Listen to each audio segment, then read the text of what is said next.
परमात्मा की, सतगुरु बंदी छोड़ कबीर साहिब की, सभी संतों की, सभी भक्तों की, आज के आनंद की, सकल अंश को बंदगी। साहेब बंदगी सतनाम साहिब बंदगी।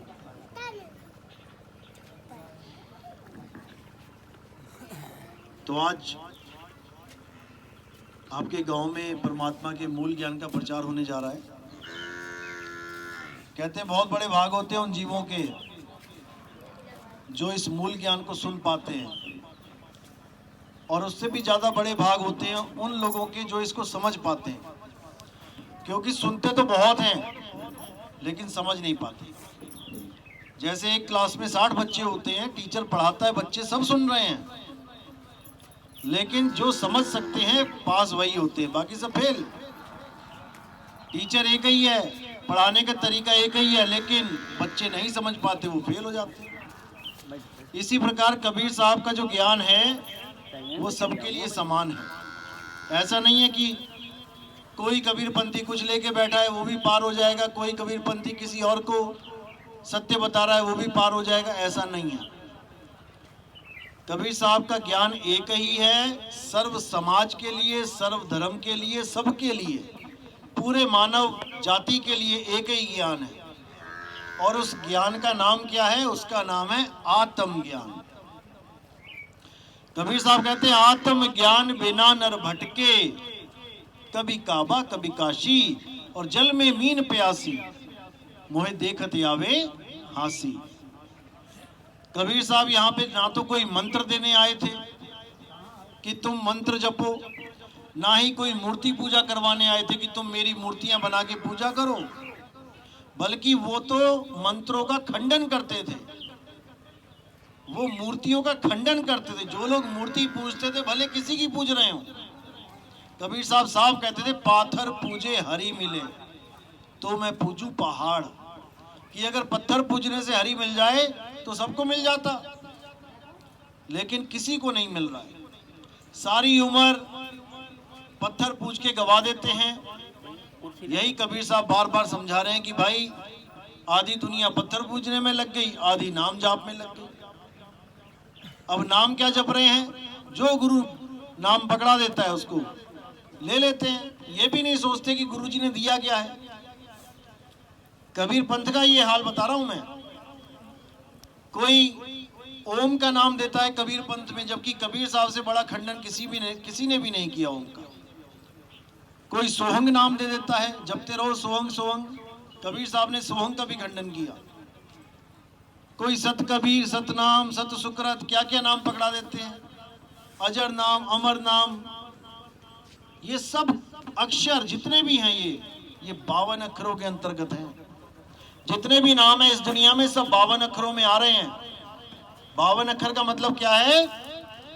ये का खा गा चा छा जा पा फा बा, इन अक्षरों से पैदा होने वाले, इन अक्षरों से बनने वाले सारे नाम, ये सब 52 अक्षरी नाम है। और कबीर साहब ने इन नामों का खंडन किया है कि अगर तुम भगवान को पाना चाहते हो, परमात्मा को पाना चाहते हो, तो नाम जपने की जरूरत नहीं है। लेकिन आज जितने भी गुरु बैठे हैं संसार में वो सब नाम जपवा रहे हैं। कबीर साहब कहते हैं मोह को कहां ढूंढे रे बंदे, मैं तो तेरे पास में, खोजी होए तुरंत मिल जाऊं, एक पल की तलाश में। कहे कबीर सुनो भाई साधु, मैं तो हूं विश्वास में। विश्वास करो कि परमात्मा तुम्हारे बिल्कुल पास है। और गुरु ये भेद बताने आता है कि परमात्मा पास में है तो कहां है। नाम जाप देने नहीं आता गुरु कि तुम्हें कोई नाम दे दिया और तुम जप रहे हो और तुम पार हो जाओगे। अगली लाइन क्या बोलते हैं? नाम है जप में, नाम है तप में। ना तो कोई नाम जप के परमात्मा मिलेगा और ना ही किसी को शरीर को तपा के परमात्मा मिलेगा। क्योंकि जाप करने वाले को जपी बोलते हैं और तपस्या करने वाले को तपी बोलते हैं। ये जपी तपी सन्यासी ये परमात्मा को नहीं प्राप्त कर सकते। कबीर साहब ने इनका खंडन किया। नाम है जप में, नाम है तप में, नाम है व्रत उपवास में। अब कई कबीरपंथी व्रत भी करवाते हैं, किसका? पूर्णमासी का। अब पूर्णमासी का मतलब क्या होता है कि पूरा चंद्रमा, कि पूरा चंद्रमा दिखेगा तो हम पूर्णमासी का व्रत करेंगे। कोई कबीरपंथी खड़ा होकर ये बता दे मुझे कि आधा चंद्रमा कब आता है। रोज चंद्रमा आता है, पूरा ही आता है, लेकिन तुम केवल प्रकाश को देख के कहते हो आज चांद आधा है, आज चांद पूरा। भाई वो पूरा ही है, वो पूरा ही आता है। सूरज की रोशनी थोड़ी ज्यादा पड़ गई पूरे पे तो तुम कहते हो आज पूर्णमासी हो गई, और थोड़ी कम पड़ गई तो कह देते हो आज ईद का चांद है। तुम चांद की पूजा कहाँ कर रहे हो? तुम तो रोशनी को चांद मान के बैठे हो। आज आधा चांद आया, आज पूरा चांद आया। अरे भाई वो रोशनी है, चांद तो पूरा ही आता है रोज, लेकिन नहीं समझ में आ रहा किसी को। इसी पाखंडवाद से कबीर साहब ने हमें निकाला, बार बार समझाया, लेकिन हमारे समझ में नहीं आया। लेकिन साहिब कहते हैं कि एक ऐसा समय आएगा जब बच्चा बच्चा जागेगा। क्यों? क्योंकि बच्चा बच्चा पढ़ा लिखा होगा। पढ़ा लिखा का मतलब ये नहीं कि कोई डॉक्टर बन गया, इंजीनियर बन गया तो वो बहुत बड़ा पढ़ा लिखा हो गया, वो पाखंडवाद में नहीं फंसेगा। बड़े बड़े डॉक्टर मंदिरों के आगे खड़े हैं, मूर्तियों के आगे खड़े हैं, कहाँ गया उनका विवेक? बड़े बड़े कबीरपंथी खड़े हुए हैं मूर्तियों के आगे, कबीर साहब की मूर्तियां बना के, कहाँ गया विवेक? लेकिन महंत कहला रहे हैं, हजारों चेले मूड रखे हैं। तो साहिब कहते हैं फूटी आंख विवेक की और लखे ना संत असंत, और जाके संग 10-20 हैं वाको नाम महंत। जिसके साथ 10-20 15-20 लोग खड़े हो जाते हैं वो महंत बन जाता है। अब आंख है उसकी फूटी हुई, ये वाली आंख नहीं, विवेक की आंख, फूटी आंख विवेक की। अब उसी विवेक को जगाना है, क्योंकि गुरु का काम एक ही होता है, तुम्हारा विवेक जगाना। तो कहते हैं गुरु मेरे सब ही बड़े, अपनी अपनी ठौर शब्द विवेकी पारखी सो माथे का मोर। जो विवेकी गुरु होगा वो अपने चेले को कभी अज्ञान में नहीं झोंकेगा। वो कभी नहीं कहेगा कि तुम मूर्ति पूजा करो, भले कबीर साहब की क्यों ना हो। वो कभी नहीं कहेगा मूर्ति पूजा करो, क्योंकि मूर्ति में परमात्मा नहीं है। वो कहाँ बोलेगा ढूंढने के लिए? आत्म में राम, राम में आत्म। आत्मा में ही राम छुपा हुआ है। उस राम को जानो जो आत्मा में बैठा है, सबकी आत्मा में। घट घट मेरा साइया और सुनी सेज ना कोई, बलिहारी व घट की जिस घट प्रकट होए। जिस आत्मा में वो प्रकट हो जाता है, कहते हैं बलिहार जाते हैं उसकी हम। जिसने सारे भेद जान लिए, जिसने सारे पाखंड को दूर कर दिया और अपने सत्य स्वरूप को प्राप्त कर लिया, बलिहारी कहते हैं उस घट की। लेकिन इसको समझने के लिए बहुत बड़ा विवेक चाहिए, और कबीर साहब से बड़ा विवेकी इस दुनिया में कोई नहीं है। वो सरताज है, विवेक के सरताज है। सारे संत जितने भी हैं, मीराबाई देख लो क्या करती थी, कृष्ण जी की मूर्ति लेके घूमती थी। रविदास जी देख लो क्या करते थे, कृष्ण जी की पूजा करते थे। और देख लो बाबा नानक क्या करते थे, ओम का जाप करते थे। सब संत कहीं ना कहीं अटके पड़े थे। कबीर साहब ने आके उनको दिव्य ज्ञान दिया, आत्म ज्ञान दिया, और उस समय को भक्ति काल कहा जाता है, भक्ति युग कहा जाता है। जब कबीर साहब 600 साल पहले आए तो सब संतों को इकट्ठा किया, सब विवेकी पुरुषों को इकट्ठा किया और उनके द्वारा वाणी की रचना करवाई, वाणियां लिखवाई गई। नानक साहब को बोला वाणी लिखो, गरीबदास जी को बोला वाणी लिखो, जितने संत हैं सबको बोला वाणी लिखो। लेकिन वाणी बोलो केवल, खोलो मत, उसका अर्थ मत बता देना कि क्या लिखा हुआ है, केवल वाणी बोल के चले जाओ। और जब सही समय आएगा तब इस वाणी को खोला जाएगा, और एक एक वाणी खोल के रख दी जाएगी। एक एक वाणी का बिल्कुल विस्तार से हर भेद खोल दिया जाएगा, तब जो पंथ चलेगा, कहते हैं पूरे संसार में एक पंथ हो जाएगा।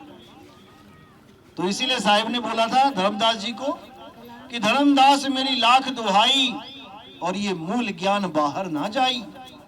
उन्होंने मूल ज्ञान छुपाने के लिए बोल दिया। जब मूल ज्ञान छुपा लिया गया तो फिर उनके वंशज के पास मूल ज्ञान कहां से आ सकता है? जब कबीर साहब ने हुक्म दे दिया कि धर्मदास मूल ज्ञान को गुप्त कर दो, पवित्र ज्ञान तुम जग में भाखो, मूल ज्ञान गुप्त कर राखो, तो क्या परमात्मा का हुक्म नहीं मानेगा धर्मदास? मानेगा। इसीलिए मूल ज्ञान किसी के पास नहीं है। मूल ज्ञान के नाम पे क्या है? 52 अक्षर हैं, मंत्र हैं। साहिब ने बिल्कुल मना कर दिया, तंत्र मंत्र सब झूठ है, इनमें ना उलझे कोई, और सार शब्द जाने बिना कागा हंस ना होए।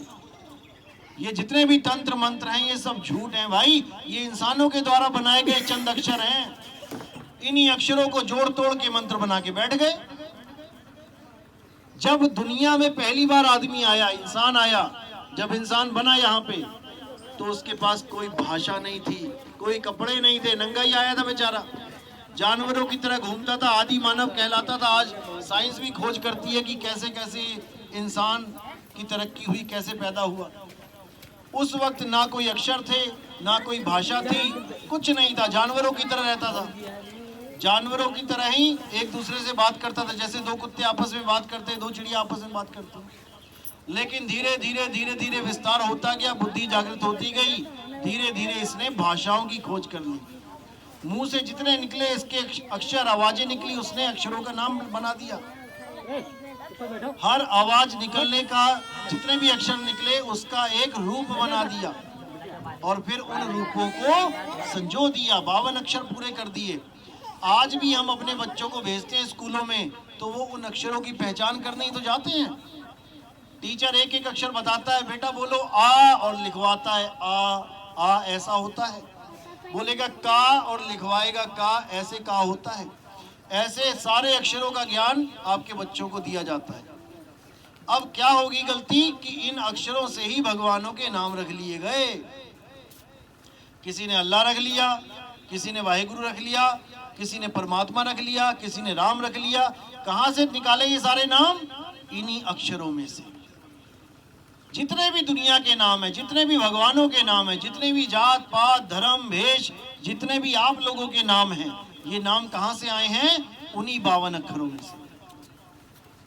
और आने वाले जितने भी नाम होंगे उन्हीं 52 अक्षरों से ही आएंगे। इसलिए साहिब ने बोला कि 52 अक्षर जोरे आन, सकिया न अक्षर एक पहचान। कि जो भी आता है, कोई भी गुरु आता है, क्या दे रहा है चेलों को? 52 अक्षर दे रहा है। रा दे दिया, माँ दे दिया, आकर डंडा लगा दिया, राम दे दिया, बेटा जपो राम राम। किसी को दे दिया सत कबीर, सा दे दिया, ता दे दिया, का दे दिया, बा में ई की मात्रा लगा के रा दे दिया, बोल दिया सत कबीर, जपो सत कबीर सत कबीर। ये सब 52 अक्षर हैं। चाहे राम जप लो, चाहे कबीर जप लो, चाहे नानक जप लो, चाहे रविदास जप लो, चाहे श्री कृष्ण जप लो, ये सब 52 अक्षर हैं। इसीलिए साहिब ने 52 अक्षर का भरपूर खंडन किया कि 52 अक्षरों से मुक्ति नहीं होगी, ये इंसानों के द्वारा बनाए गए नाम हैं। असली मुक्ति किससे होगी? परमात्मा के नाम से, जो परमात्मा ने स्वयं रचा है। वो कौन सा नाम है? उसी को सतनाम कहते हैं। लेकिन सतनाम जपना नहीं है, वरना वो भी 52 अक्षर ही है। सा है, ता है, ना है, माँ है, आकर डंडा लगा दिया। इससे बात नहीं बनेगी। वो सतगुण के कारण सतनाम है। उसमें गुण क्या है कि वो सत्य है, उसका कभी नाश नहीं होता, उसका कभी उदय नहीं होता, वो पैदा नहीं होता कभी। वो बोला नहीं जा सकता, वो लिखा नहीं जा सकता, पढ़ा नहीं जा सकता। इसी को कबीर साहब ने बोला 52 अक्षर जोरे आन। जितने भी बोलने लिखने पढ़ने वाले नाम हैं, ये सब 52 अक्षर को जोड़ जोड़ के बनाए गए हैं। तो कहते हैं 52 के जंजाल में फंस गया ये संसार, सिमरन 52 का करे कैसे लागे पार। सिमरन करना था परमात्मा का, करने लगा 52। किसी को प्यास लगी, चाहिए था पानी, जपने लगा नाम, पानी पानी पानी जपते रहो, एक का भी गला गीला होने वाला नहीं। अब क्या करना है? सोई गुरु पूरा कहावे, 2 अक्षर का भेद बतावे, एक छुड़ावे एक लखावे, तब प्राणी निज घर को जावे। यानी कि पानी पानी पानी मंत्र छुड़वा देवे, छोड़ो इसको, और पानी का लखाव करा देवे कि जहां तू बेटा खड़ा है तेरे ही पैरों के नीचे 100 फुट पे पानी है, खोद। और जब बंदा मंत्र छोड़ के, पानी पानी के जाप छोड़ के खोदना शुरू करेगा, तब उसको 100 फुट के बाद जो चीज मिलेगी उससे उसका गला गीला होगा, ना कि पानी पानी जपने से। इसी को बाबा नानक ने कहा, राम राम करता जग फिरे और राम न पाया जाए। राम राम करने से राम मिल जाए तो फिर धन धन कहने से धन मिल जाए, पैसा पैसा बोलने से पैसा मिल जाए। वहां तो तुम्हें समझ में आ जाता है कि बेटा पैसा पैसा करने से पैसा नहीं मिलेगा, काम करना पड़ेगा, धंधा करना पड़ेगा, तब आएगा। लेकिन राम को प्राप्त करने के लिए तुमने बड़ा सस्ता सौदा बना लिया, राम राम जपो और मिल जाएगा, राम नहीं मिलेगा। तो साहिब ने 52 अक्षर का हर जगह खंडन किया कि 52 अक्षर लोक त्रय सब कुछ इन्हीं माही, ये आखर खिर जाएंगे वो आखर इनमें नहीं। जो असली अक्षर है वो 52 अक्षरों में नहीं है। तो कहते हैं, जो नर परे 52 के फेरा, सो नर जानो काल के चेरा। अब कबीर पंथ में सबसे ज्यादा प्रचलित है काल भगवान, काल निरंजन, आएगा खा जाएगा। साहिब कहते हैं, काल के दूत हैं कौन? सब काल काल काल कर रहे हैं, हम काल से बचा लेंगे, हम काल से बचा लेंगे। काल के दूत हैं कौन, उसकी पहचान बता रहे हैं साहिब। जो नर पड़े 52 के फेरा, सो नर जानो काल के चेरा। जो भी गुरु 52 अक्षरी नाम देके, यानी बोलने वाला मंत्र देके, कान में बोल के फूंक मार के कह दे बेटा तेरी मुक्ति हो जाएगी, इसको जपो अंत समय तक, कहते वही काल का दूत है। जो नर पड़े 52 के फेरा, सो नर जानो काल के चेरा। जब 52 का टूटे डोरा, सहजे छूटे काल झकोरा। जब 52 का डोरा तोड़ने वाला गुरु मिल गया कि कुछ नहीं जपना बेटा, छोड़, जो चीज तेरे पास है उसको जपना क्या है। मुंह को कहां ढूंढे रे बंदे, मैं तो तेरे पास में। जब चीज पास पड़ी है तो उसको लखाव कराने वाला गुरु चाहिए, ना कि जपाने वाला। तो इसीलिए साहिब ने बोला, जब 52 का टूटे डोरा, सहजे फिर नहीं आए फिर नहीं जाए, सार शब्द में रहे समाये। फिर उसका आना जाना खत्म हो जाता है। अब उसने कहीं नहीं आना, कहीं नहीं जाना। यानी आने का मतलब घर में नहीं आना, जाने का मतलब किसी लोक में नहीं जाना। कि कोई कहे हमारे पिताजी का तो स्वर्गवास हो गया। स्वर्गवास का मतलब स्वर्ग में जाके विराजमान हो गए। स्वर्ग में क्या सुख है भाई? टीवी देखो, सीरियल देखो, कोई ना कोई राक्षस आता है, भक्ति करता है, ब्रह्मा विष्णु महेश को खुश करके वरदान मांग लेता है, फिर क्या करता है? स्वर्ग पे चढ़ाई कर देता है। फिर स्वर्ग में जो लोग बैठे हैं वो भागते हैं। ऐसे स्वर्ग का हमने क्या करना भाई? तो साहिब कहते हैं, ना कहीं आना और ना कहीं जाना, आपे में आप समाना। यानी जो तुम्हारी आत्मा है उसी में तुमने रमण करना है। गीता में भी यही बोला, अध्याय 3 17वां श्लोक, कि जो लोग अपनी आत्मा में रमण करते हैं, जो अपनी आत्मा में सिद्ध हैं, जो अपनी आत्मा में अटल हो जाते हैं, अब उनको कोई और पूजा करने की जरूरत नहीं रह जाती। अध्याय 3 17वां श्लोक। 18वां श्लोक क्या कहता है? कि जो लोग आत्म सिद्ध हो जाते हैं, जो अपने आत्म ज्ञान में आ जाते हैं, अब वो किसी अन्य जीव पर निर्भर नहीं रह जाते। उनको किसी और की पूजा करने की जरूरत नहीं है, कोई उसको अलग से कुछ नहीं चाहिए, बस वो और उसका गुरु, यानी चित्त चेला और शब्द गुरु, बस। अब इसके अलावा कुछ नहीं चाहिए। तो यही समझाते समझाते कबीर साहब को 120 साल यहाँ रहना पड़ा, लेकिन लोग समझे नहीं उनकी बात। तो अब जाकर हर धर्म, हर जात, हर वर्ण का बंदा सत्संग सुन के समझ रहा है कि हमारा असली मकसद क्या था इस इंसानी चोले में आने का। पहली बात तो ये है कि गुरु धारण करना ही सबसे बड़ी चुनौती बन जाती है कि हम कैसे गुरु धारण कर ले जुलाहे को, कबीर को। कबीर साहब जुलाहा थे। तो बड़ी बड़ी जात वाले सोचते हैं, अरे हम कबीर पंथी हो गए तो लोग हमें कहेंगे तो नीच जात वाला हो गया, जुलाहा जात नीच जात में कही जाती थी। ऐसा बिल्कुल नहीं है। कोई भी जात, कोई भी धर्म केवल 52 अक्षरों की वजह से है। अगर 52 अक्षर खत्म कर दो तो सारे धर्म, सारी जात, सारे नाम खत्म हो जाते हैं। ब्राह्मण का बा कहां से आया, हरिजन का हा कहां से आया? दोनों एक ही जगह से आए हैं, वही 52 अक्षरों से। अक्षर खत्म कर दो, अब बताओ कौन हरिजन और कौन ब्राह्मण? सारे अक्षर ही खत्म हो गए, क्या बोलोगे अब? क्योंकि इंसान ने 52 अक्षर पैदा करे हैं और इंसान ही 52 में मकड़ी की तरह उलझ गया है। जैसे मकड़ी अपने जाल को पैदा करके उसी जाल में उलझ के मर जाती है, ऐसे ही इंसान ने 52 का ये जाल बना लिया है। अब लगा है अपनी अपनी जातें ऊंची करने। कर्म ऊंचा कोई नहीं करेगा, जात ऊंची करने में लगे हुए। अब ये 52 अक्षर खत्म कर दो, सबकी जात खत्म। जैसे गाय भैंस हाथी घोड़ा बिल्ली इस दुनिया में रहते हैं और बिना जात पात के रहते हैं। कोई कुत्ता नहीं कहता मैं राजपूत हूँ, मैं ब्राह्मण हूँ, मैं क्षत्रिय हूँ। लेकिन ये इंसान के अंदर बीमारी लगी है 52 अक्षरों की वजह से कि मैं राजपूत हूँ, मैं क्षत्रिय हूँ, मैं ब्राह्मण हूँ, मैं वैश्य हूँ। कौन है ब्राह्मण, कौन है क्षत्रिय, कौन है वैश्य, कौन है शूद्र, ये समझ ही नहीं पाता कोई। ये जो सामने बैठा है शरीर, इसी में है ये चारों वर्ण। जो ब्रह्म को जानता है वो ब्राह्मण है। ये पोर्शन हो गया ऊपर वाला, यानी तुम्हारी पढ़ाई लिखाई, तुम्हारा ज्ञान, ये ऊपर का पोर्शन है। जो ज्ञानी होगा वही ब्राह्मण है। इससे नीचे पोर्शन आता है छाती, कंधे। जो ताकतवर है, जिसकी छाती मजबूत है, जो किसी की रक्षा कर सकता है, लड़ सकता है सत्य के लिए, वो क्षत्रिय है। ब्राह्मण से नीचे क्षत्रिय बैठा है ये। उसके नीचे कौन है? वैश्य, जो काम करता है, धंधे करता है, 2 से 4, 4 से 8 करता है और पेट में जो भी कुछ जाता है उसको सही तरीके से बांट देता है। वो ये नहीं कहता कि मैं केवल ब्राह्मण तक ही खून पहुंचाऊंगा, जो खाया पिया पचाया वो यहाँ पहुंचाऊंगा, मैं शूद्र को नहीं दूंगा। शूद्र कौन है? ये पैर शूद्र हैं, ये सेवा करते हैं। शूद्र सबकी सेवा करता है, तीनों वर्णों की। कैसे करता है? ये तीनों वर्णों को ढो रहा है सुबह से शाम तक। कौन ढो रहा है?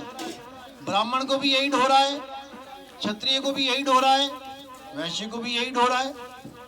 यानी ये तीनों को ढो रहा है, तीनों की सेवा कर रहा है। तो क्या क्षत्रिय सेवा नहीं कर रहा? तीनों की क्षत्रिय है, हाथ बाजू कंधे। अभी कोई तुम्हारे सिर पे डंडा मारे, यानी ब्राह्मण को कोई डंडा मारे तो कौन बचाएगा?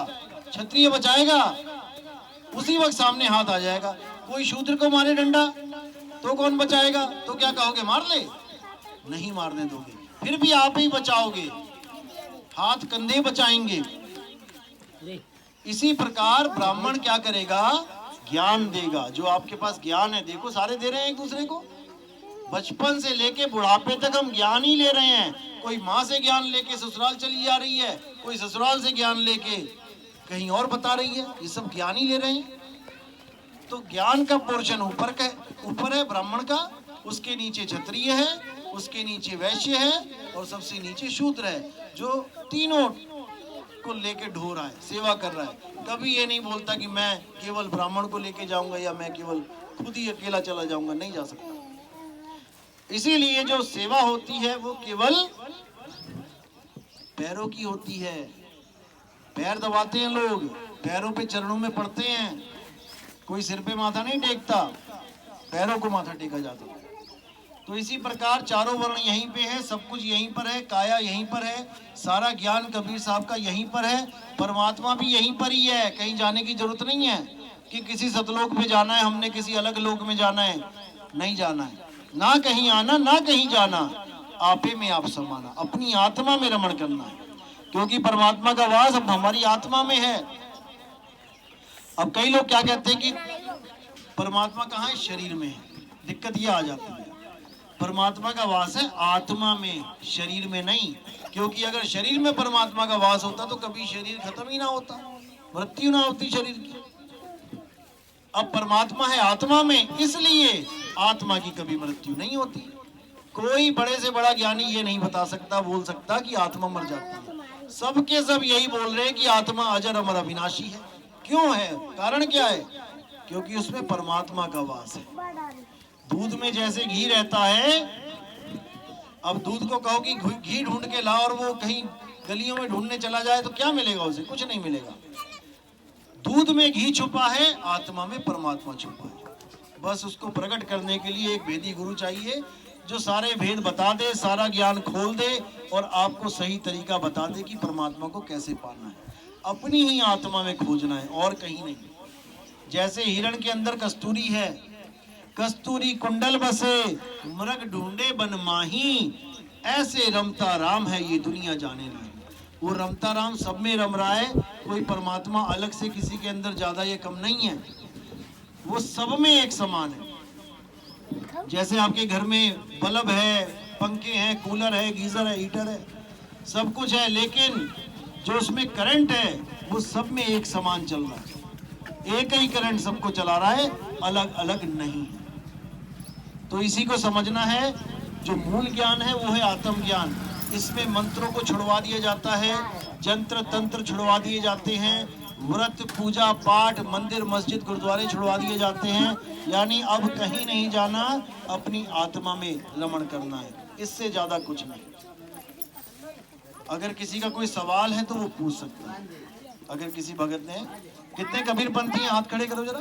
कबीर पंथ में जो है, कबीर पंथी जो नाम लेके बैठे हैं, बहुत अच्छी बात। कौन से पंथ में है? कबीर साहब का धर्मदास जी। दामाखेड़ा गद्दी है, दामाखेड़ा या खरसिया, दो है ना। दामाखेड़ा बंस 42, बंस 42 गद्दी जो है वो दामाखेड़ा की है। अब एक बंस 42 और चल रहा है, वो खरसिया वाली गद्दी जो है, मेरे ख्याल से क्या नाम है इधर काशी में, दो बंस 42 हो गए ना। आप लोग को पता नहीं क्या?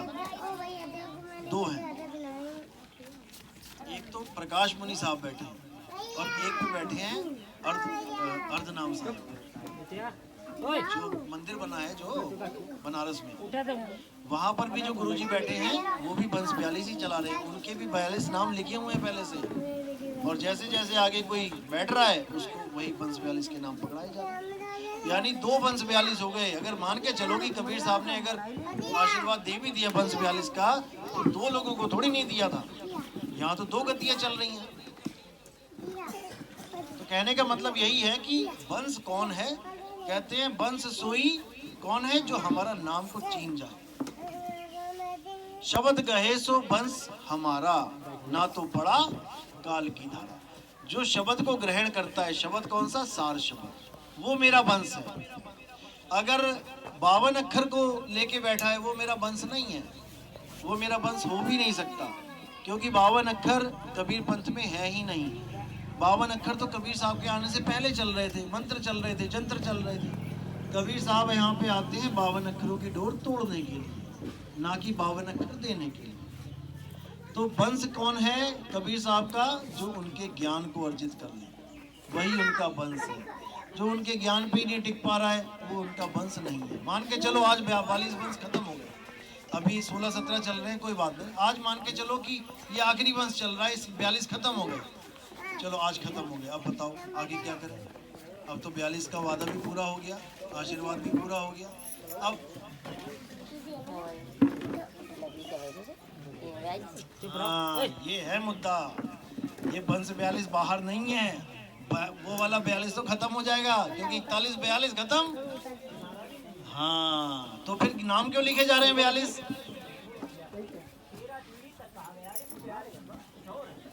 बिल्कुल और है, लेकिन 42 वंश नाम कैसे आ गए वहां पे?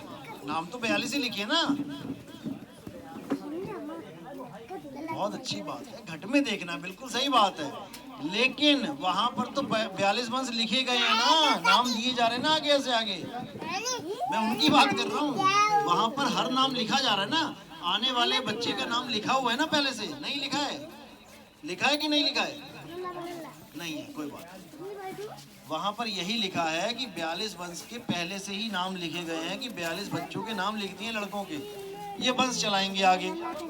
जबकि ऐसा नहीं है, 42 वंश हमारे घट में ही हैं। नहीं नहीं नहीं, वो भी अलग चीज है, वो भी अलग चीज है, वो 13 अलग चीज है। 12 पंथ काल फुरमाना, भूले जीव न जाए ठिकाना, 13वें पंथ हमें ही चले आए, सब पंथ मेट के एक पंथ चलाए, ये बोला गया। 13 तक का आशीर्वाद नहीं है कि 13, फिर तो 42 वंश खत्म हो गया, 13वां। हाँ, वो चीज अलग है, वो अलग है वो अलग है।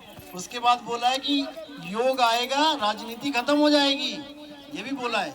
ये सारे सत्संग अभी आएंगे, इसका पूरा खुलासा होगा। अभी 13 गाड़ी बोला गया है कि गड़ी हुई है, सुने हैं ना ये आप, कि 13 गाड़ी गड़ी हुई है ग्रंथों की। और कहते हैं वो राजधानी में यानी दिल्ली में जमीन फाड़ के बाहर आ जाएगी, ऐसा बताया हुआ है कई संतों ने। ऐसा कुछ नहीं है। ये ऐसा अगर सोचोगे कि 13 गाड़ी निकल आएंगी जमीन से, तो आज तक ना निकली और ना कभी निकलने की। बोला गया था कि 13वां वंश जब आएगा तब उजागर हो जाएगा ज्ञान। 13 छोड़ो 15 16 हो गया, आज तक वो गाड़ियां नहीं निकली। वंश वंश बोला मैंने, वंश। पंथ तो 12 की बात करी। पंथ 1 से 12 हो गए ना, 12 पंथ काल है ना, 12 पंथ काल फुरमाना, भूले जीव ना जाए ठिकाना। 13वें पंथ हमें ही चले आए, सब पंथ मेट के एक पंथ चलाए। सब पंथ मेट के बुलाए, यानी कि सब पंथ का मतलब है जितना भी आत्म ज्ञान के अलावा जितना भी ज्ञान है वो सब अलग पंथ चल रहे हैं। उन सबको मेट के कहने का मतलब उनमें जो जीव जुड़े हुए हैं उनको बोध करा के, विवेक बढ़ा के उनका एक झंडे के नीचे यानी एक आत्म ज्ञान में लेके आ जाएंगे। अब आत्म ज्ञान में आ गए, वहां की देही का रोल खत्म हो गया। अब वहां पर तेरा मेरा गुरु नहीं चलेगा, वहां पर कौन चलेगा? शब्द गुरु चलेगा, जिसके लिए बाबा नानक ने कहा शब्द गुरु सुरत धुन चेला। हम सबका एक ही गुरु है, वो है शब्द। हम सबका देही गुरु नहीं है, क्योंकि देही गुरु तो बदलते रहेंगे। कितनी देह पकड़ोगे भाई? एक परमात्मा को पकड़ लो जो कभी नहीं बदलता। तो साहिब ने कहा हम वासी वा देश के जहां जात वर्ण कुल नाही, शब्द मिलावा हो रहा देह मिलावा नहीं। कर दिया ना कहानी खत्म कि देह का तो चक्कर ही छोड़ो, खत्म करो इसको। देही का कोई ज्ञान नहीं है। देही ज्ञान सब जगत बखाने, विदेही ज्ञान कोई बिरला जाने। ध्यान विदेह और नाम विदेहा, 2 लख पावे मिटे संदेहा। संदेह कब तक रहेगा तुम्हें? जब तक तेरा मेरा गुरु के चक्कर में रहोगे, यानी कि देह के चक्कर में रहोगे। देह को खत्म करो, साइड करो इसको। हम वासी वा देश के जहाँ जात वर्ण कुल नाही, शब्द मिलावा हो रहा देह मिलावा नहीं। अब शब्द जो है वो कोई एक थोड़ी नहीं है, वरना सारे पंथ एक होते। हर बंदा अपना अपना शब्द लेके बैठा है, हर कबीर पंथी अपने अपने शब्द लेके बैठे हैं, हर गुरु अपने अपने शब्द लेके बैठे। तो साहिब क्या बोल रहे हैं? अरे शब्द शब्द बहु अंतरे, सार शब्द मत लीजिए। कहे कबीर जहाँ सार शब्द नहीं, दरिक जीवन सो जीजिए। जहाँ पे सार शब्द की बात नहीं हो रही, सार शब्द तो एक है सबका। सार शब्द का मतलब है अपना आत्म स्वरूप, इसको कहते हैं सार शब्द। ना कि किसी मंत्र को कहते हैं कि मैं सार शब्द ले आया उठा के। तो इसी को साहिब ने बोला कि शब्द बहुत सारे हैं, लेकिन तुम्हें ऐसा गुरु चाहिए जो तुम्हारा आत्म स्वरूप लखाए तुम्हें, कि तुम्हारी आत्मा है कहाँ इस शरीर में। सारा बोध कर लिया अपने शरीर का, आंख कहाँ है, कान कहाँ है, बाल कहाँ है, नाक कहाँ है, सब पता लग गया। अभी किसी से पूछो आत्मा कहाँ है, उंगली लगा के दिखाओ कहाँ है आत्मा, किसी को नहीं पता। ना ही कोई पूछ रहा है, ना कोई बता रहा है, क्योंकि किसी को कोई ज्ञान ही नहीं है इस बारे में। अंगों के ज्ञान है, आंख कहाँ है, नाक कहाँ है, बच्चे को सिखाते हैं बेटा आइज कहाँ है, ईयर्स कहाँ है, बच्चा इशारे करता है। ऐसे ही इशारा करना होता है आत्मा का। इशारे को कहते हैं सैन। सैन के द्वारा कबीर साहब आत्मा का लखाव कराते हैं। हम वासी वा देश के जहाँ जात वर्ण कुल नाही, सैन मिलावा हो रहा शब्द मिलावा नहीं। उन शब्दों की बात कह रहे हैं कि वो मिलावा नहीं हो रहा जो तुम मुंह से दे के बोल रहे हो। कोई शब्द लेके बैठा है, कोई बैठा है। हिंदी वाला गुरु, हिंदुस्तान वाला हिंदी में शब्द पकड़ा रहा है। अंग्रेज कोई गुरु आ गया तो वो अंग्रेजी में शब्द पकड़ाने लग जाएगा। अरबी वाला अरबी भाषा का कलमा पढ़ा देगा। ये सब शब्द ही तो हैं। इन शब्दों को रिजेक्ट मार देना है, नहीं पकड़ना इनको। सैन मिलावा हो रहा शब्द मिलावा नाही। सैन का मतलब होता है इशारा। जैसे वस्तु आपके पास है तो हम क्या लेना है, हमने केवल इशारा लेना है कि कहाँ है वस्तु। गुरु इशारा कर देगा। तो कह रहे वस्तु कहीं ढूंढे कहीं और कैसे लागे हाथ, गुप्त वस्तु तब मिले भेदी लीजिए साथ। किसी ने गड्ढा खोद के सोने का घड़ा अशरफियों का रख दिया जमीन में। अब जिसकी जमीन में है उसको पता ही नहीं है कि मेरे घर के जमीन के नीचे लाखों करोड़ों का सोना पड़ा है। अब वो बेचारा भीख मांग रहा है गलियों में, बैठा खजाने के ऊपर है लेकिन भीख मांग रहा है, कुछ खाने को नहीं है। अब कोई भेदी आ गया जिसको पता है, वो कह रहा अरे बेवकूफ, गड्ढा खोद, नीचे करोड़ों का माल पड़ा हुआ है, लेकिन तुझे ना पता होने के कारण भिखारी बना बैठा है। इसी प्रकार कबीर साहब कहते हैं कि तेरे पास खजाना है लेकिन तुझे पता नहीं है, इसलिए भिखारी बना बैठा है। अरे भीखा भूखा कोई नहीं, सबकी गठड़ी लाल, और गांठ खोल देखा नहीं, ताते भय कंगाल। गांठ खोल देखा नहीं, कौन सी गांठ? जड़ चेतन की गांठ। जड़ शरीर और चेतन आत्मा, इसकी गांठ लग गई है। ये जितने भी बैठे हुए हैं, ये दो चीजों का मिश्रण है, एक शरीर का और एक आत्मा का। जितने भी बैठे हुए लोग, सबने एक दिन अपने शरीर को छोड़ के चले जाना है। छोटे से छोटा बच्चा और बूढ़े से बूढ़ा आदमी, दोनों तैयारी कर रहे हैं अपने शरीर छोड़ने की। भूल जाओ इस बात को कि कोई यहाँ रहेगा। जितने मर्जी बिल्डिंगें बना लो धोखे दे दे के लोगों को, जितने मर्जी खेत बड़े कर लो धोखे दे दे के अपने भाइयों को, उसकी जमीनें हड़प कर करके शरीर छोड़ के यहीं चले जाओगे। एक रुपया भी नहीं ले जा पाओगे। अगर खा भी लोगे ना रुपया, वो भी तुम्हारी जब जलाया जाएगा वहीं पे निकल आएगा वो पेट फाड़ के रुपया। तो केवल माया ने भरमा रखा है हमें, एक दूसरे से झगड़ा करवा रखा है। ये भुला देती है माया कि बेटा तेरा एक एक दिन कम हो रहा है, तू मौत की तरफ बढ़ रहा है। कितने लोग हमारी आंखों के सामने चले गए और कितने जाने वाले हैं, लेकिन हमें एक बार भी ये नहीं महसूस होता कि एक दिन मैंने भी जाना है। अपनी उम्र तो मैं ऐसे मान के बैठा हूं कि मैं तो बस आखिरी बंदा हूंगा यहाँ से जो जाऊंगा, मुझसे पहले सारे मर जाएंगे। और पता नहीं लगता कब एक्सीडेंट हो गया, कब कहाँ पानी में डूब के मर गया, कहाँ आग लग गई, कहाँ ट्रैक्टर के नीचे जाके मर गया, उनका क्या हो गया। लेकिन उसकी तैयारी करनी पड़ेगी। कबीर साहब यहाँ पे आते हैं मृत्यु की तैयारी करवाने, कि मौत तो आएगी, बाढ़ तो आएगी, पानी तो आएगा। अब जिसे तैरना आता है वो तर जाएगा, जिसे नहीं आता वो मर जाएगा। पर मरना तो पड़ेगा, आना तो, पानी में जाना तो पड़ेगा। तो इसीलिए साहिब कहते हैं, जिस मरने से जग डरे मेरे मन आनंद, मरने पर ही पाइए पूर्ण परमानंद। मरना तो पड़ेगा, ऐसा कोई है नहीं जो ना मरे। लेकिन मरने से पहले अगर तुमने मरने की तैयारी कर ली, जैसे पेपर होते हैं बच्चों के, पता होता है सबको कि 1 साल बाद पेपर है, फिर भी फेल हो जाते हैं, जबकि 1 साल का समय है उसके पास। क्यों फेल हो जाते हैं बच्चे?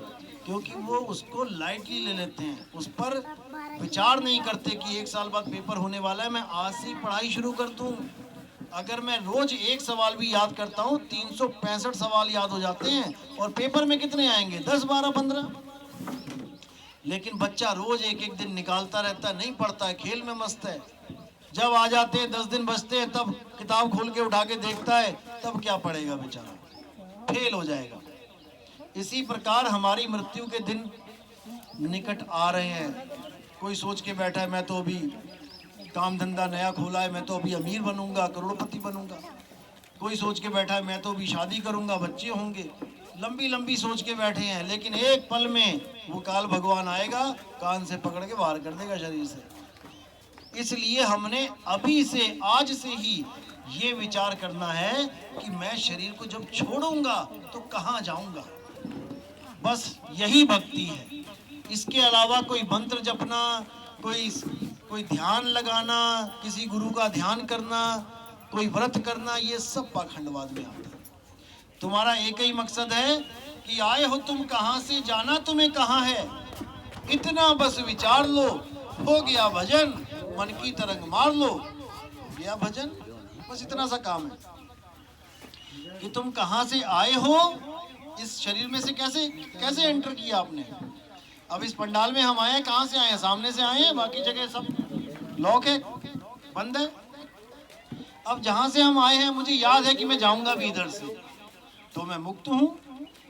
लेकिन मुझे यही नहीं पता कि मैं इस शरीर में आया किधर से हूँ, तो मैं कभी मुक्त भी नहीं हो सकता। क्योंकि जहाँ से मैं आया हूँ वो मुझे जगह पता नहीं है। निकलने के 9 दरवाजे सामने हैं। ये 9 दरवाजे हैं, 1, 2, 3, 4, 5, 6, 7, ये 7 दरवाजे हो गए। और लैट्रिन बाथरूम के दरवाजे अलग हैं। कोई भी बंदा निकलता है शरीर में से, उसकी लैट्रिन निकल जाती है, पेशाब निकल जाता है, उसकी जीभ बाहर आ जाती है, आंखें बाहर आ जाएंगी, कान में से, नाक में से खून निकलने लग जाएगा। ये दरवाजे हैं हमारे शरीर के, इन्हीं में से निकलना पड़ेगा सबको, चाहे वो हिंदू है, मुसलमान, सिख, ईसाई, कोई भी हो। अब हमें निकलने के दरवाजे पता लग गए, लेकिन आने का दरवाजा हमें नहीं पता। तो गुरु भेद बताता है कैसे तुम इस शरीर के अंदर आए हो और कैसे तुम यहाँ से निकलोगे, ये सारा भेद बता के तुम्हें भक्ति करवाता है। और जब तुम इसमें निपुण हो जाते हो, उसके बाद मौत नाम की कोई चीज नहीं है। फिर तो केवल शरीर को खाली करना है, जैसे तुमने मकान को खाली करके अपने असली घर चले जाना है। कौन मरा? कोई भी नहीं मरा। असल में किसी की मृत्यु होती ही नहीं है, केवल शरीर खाली करते हैं। शरीर खाली करने को हमने एक मृत्यु नाम दे दिया कि मर गया, पापा मर गए, मम्मी मर गई। कोई नहीं मरता, केवल शरीर खाली करके कहीं और चली गई है। अब इसी खाली करने को हमने मौत मौत मौत बना के डरा दिया लोगों को। जबकि साहिब कहते हैं मरता मरता जग मुआ, मरना जाने ना कोई, ऐसी मरनी जो मरे और न मरना हो। अगर जैसे मैं कह रहा हूं कि ऐसे मृत्यु को मरना सीख लो, कहते हैं दोबारा कभी मौत नहीं होगी, क्योंकि कभी गर्भ में जाओगे ही नहीं। तो साहिब कह रहे हैं जहां से आया वहीं समाया, कहे कबीर तूने क्या कमाया। गर्भ से आया। इस दुनिया में जितने भी लोग हैं, कुत्ता बिल्ली हाथी घोड़े जितने भी हैं आदमी, ये सब कहां से आए हैं? माँ के गर्भ में से आए हैं। कहां? जहां से आया और वहीं समाया। अब दोबारा कहां जाने की तैयारी कर रहे हैं हम लोग? शरीर छोड़ के कहां जाएंगे? गर्भ में ही जाएंगे दोबारा जन्म लेने। तो कहते जिस गर्भ में से 9 महीना उल्टा लटक के आया, अल्लाह अल्लाह वाहिगुरु वाहिगुरु करके बेचारे ने 9 महीने पूरे किए उल्टे लटक के, अब उसको भूल गया, भक्ति भूल गया। अब क्या कर रहा है? अब राजा बना बैठा है, मैं साहूकार, मैं ये, मैं वो, और ऐसी एक दिन मैं करता मर जाएगा, फिर गर्भ में चला गया। तो ये चलता ही रहेगा काम। इसको खत्म करने का एक ही मौका है, वो है इंसान चोला। अब इंसान चोले में हमने केवल विवेक बढ़ाना है अपना, और कुछ नहीं करना। कोई मंत्र जंत्र नहीं जपने, केवल ये समझना है कि मैं कहां से आया हूं और कहां मैंने जाना है। तो इसी को समझना है, और कोई नहीं, कोई जाप नहीं, कोई मंत्र नहीं। बस इसी भेद को जानने से तुम्हारी मुक्ति हो जाएगी। आए हो तुम कहां से, जाना तुम्हें कहां है, इतना बस विचार लो, हो गया भजन, मन की तरंग मार लो, हो गया भजन। तो यही काया है पिंजड़ा, पिंजड़े में बैठी है मैना। अब इस मैना के उड़ने से पहले इसको असली घर का पता लग जाए तो ये अपने घर की तरफ उड़ जाएगी, नहीं तो वापस इसी 10 दरवाजे के पिंजड़े में दोबारा आ जाएगी। तो इसी को समझाने के लिए बार बार कबीर साहब इस दुनिया में आते हैं और बाकी संत महात्मा भी सत्संग करते हैं। हम भी यही समझा रहे हैं कि भाई समझ जाओ, इससे पहले मृत्यु आ जाए, जब तक छोड़ दो और सत्य को समझ लो, सार शब्द को जान लो। तुम्हारा सत्य स्वरूप, तुम्हारा निज रूप ही सार शब्द है। इस शरीर को छोड़ देना है और अपने स्वरूप में आ जाना है, जो अजर अमर अविनाशी है। उसको ना तो कोई जला सकता है, ना कोई काट सकता है, ना कोई मार सकता है। तो उसी रूप का लखाव कराने के लिए कबीर साहब यहाँ पे आते हैं। और जो अपने स्वरूप को नहीं जानते और गुरु बन के बैठे हैं, उनके लिए क्या बोला कि वो गुरुआ है? गुरु नहीं है। जो अपने आप को शरीर मान के बैठा है वो गुरुआ है, गुरु नहीं है। गुरुआ तो घर घर फिरे कोड़ी केर 50, और अपने रूप की खबर नहीं, शिष्य करण की आस। अपने रूप को नहीं जान पा रहा है कि मैं क्या हूँ, और चेले बनाने में लगा है। देखो लाखों करोड़ों चेले हैं लोगों के। उनको पूछो गुरुजी आपका स्वरूप क्या है, तो अपनी फोटो खींच के दिखा देंगे कि ये है मेरा स्वरूप, इसकी अगरबत्ती किया करो, धूप लगाया करो, इसकी पूजा किया करो। अरे भाई ये तो 84 लाख जूनों से एक ऊपर की जून है, ये तुम थोड़ी नहीं हो। ये तो तुम्हें मिल गया शरीर परमात्मा की दया से। कल को तुम किसी और जून में चले जाओगे तो इस शरीर का क्या करेंगे हम? अब गुरु बदल गया हमारा, कुत्ता बन गया, बिल्ली बन गया, तो अब कुत्ते बिल्ली की फोटो लगा के पूजा करेंगे क्या? जब कुत्ता बिल्ली हमारा गुरु नहीं हो सकता तो आदमी भी हमारा गुरु नहीं हो सकता। इसीलिए साहिब ने बोला कबीर सागर में, तुमसे कहूं मैं नाम विचारी, ना वो ज्योत ना पुरुष ना नारी। मेरा गुरु पुरुष और नारी नहीं है, मेरा गुरु शब्द है। कहते जग व्यवहार के कारणे गुरु की रामानंद। अरे शब्द हमारा गुरु है, सदा हमारे संग। मेरा गुरु शब्द है, मेरा गुरु परमात्मा है। देही मेरा गुरु नहीं हो सकता। देही का केवल इतना रोल होता है कि आपको ज्ञान समझा दिया। अब इससे ज्यादा कोई कहे कि नहीं गुरुजी लेने आएंगे अंत समय में, ये सब झूठ है। कोई गुरु किसी को लेने नहीं आएगा, याद रखना। गुरु ज्ञान होता है। एक टीचर ने आपको पढ़ा दिया, समझा दिया, आपने उस टीचर से सारा ज्ञान ले लिया। जब एग्जामिनेशन हॉल में बैठोगे पेपर देने के लिए तो अकेले पेपर देना पड़ेगा। पेपर दिए ना आप लोग ने, बोर्ड की परीक्षाएं दी हैं, कौन सा गुरु वहां पे बैठा था तुम्हारे साथ पेपर दिलवाने के लिए? कोई भी नहीं। और भले तुम वहां पे लिख दो कि मेरा गुरु ये है, तब भी तुम्हें नंबर नहीं मिलने वाले। जो सवाल पूछा गया है उसका उत्तर दो, नंबर तब मिलेंगे। यानी यहाँ पर वंश 42 और 43 वाला काम नहीं है कि मेरा गुरु वंश 42 है तो मैं पार हो जाऊंगा। उत्तर दो कि सार शब्द क्या है, तब बात बनेगी, नहीं तो कुछ नहीं होने वाला। तो साहिब कह रहे कि सार शब्द जो है, अगर उसका भेद तुम्हारे पास है और उसका तुम सिमरन करते हो, तब तो काल आके तुम्हारे आगे माथा टेक देगा।